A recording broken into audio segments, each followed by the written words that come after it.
Question 1b, part 2, asks us to create the undo replace all, which will basically undo the replace all comment. Obviously, by the name of the method, it makes sense that we have just written the replace all method, so we want to be able to somehow retrieve the original text that we had saved when we last called replace all.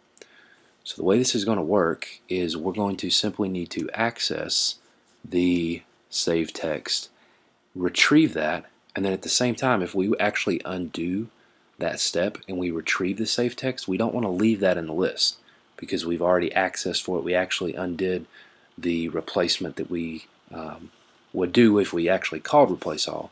So once we remove the saved text or access that saved text, we want to remove it from the list as well.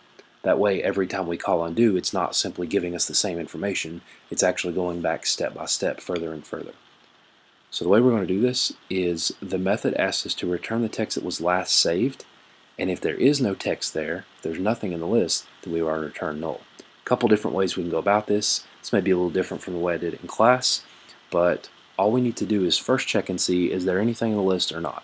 If there's nothing in the list, we just want to return null. So the way this works, remember saved text was I'll write this up here, the name of the list of strings that we were storing all of our saved text in. Whoops, save text. And so to access something from a list, we first need to make sure there's something there. So to check and see the size of the list, if there's nothing there, we just want to return null. We can do that check really quick. So if we go to save text, and if there's nothing there, how will I know? Well, if I check the size by calling the .size method, then that size method tells me how many items are in the list. So how would I know if there's nothing in the list if the size is what? The answer would be 0. So if the size equals 0, if I compare that, that is true, it's equal to 0, I don't want to return anything, I want to return null actually. So I'm going to simply say return null. Since that's the only line of text we need for this if statement, we don't have to put braces here. We can just use that one line comment. Okay? So then, in all other cases, what do we want to do? We want to actually return the last item from the list. So the way we do that is without even having to access it and then return it, like take multiple comments or multiple lines of code, to work this out. We're going to access, remove, and return the last saved text all in one step. So the way we can do that, go to the list, save text, and instead of .get, which will simply give us a copy, so to speak, it'll give us a reference so we know where that information is stored. We don't want the copy, we want the actual, I'll put it this way, we want all the information and we don't want it stored in the list anymore. So not only do we want to access it, which we do, but we want to remove it from this list. So to do that, we call the word or the method remove. So that not only sends the information to us, but it also erases it from where it's coming from. So save text, we want to remove the last string that's in that list.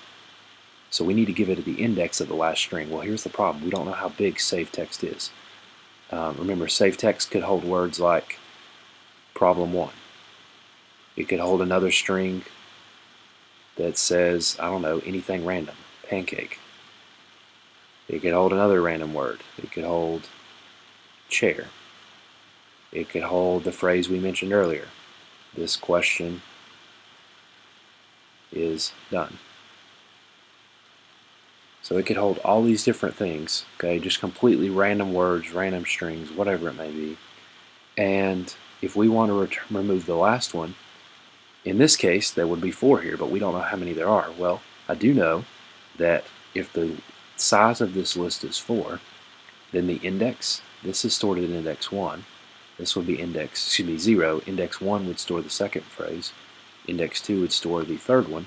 And index 3 would store the fourth one. And if the size is 4, the index of the last one is always the size minus 1, which you probably already knew. So if I want the last object, I want to go to my list and figure out its size and then subtract 1. That is the index of the last item in the list. So I'm going to remove that from the list. It will also return it to me.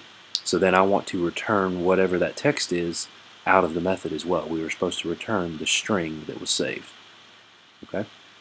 So if there's nothing there, return null.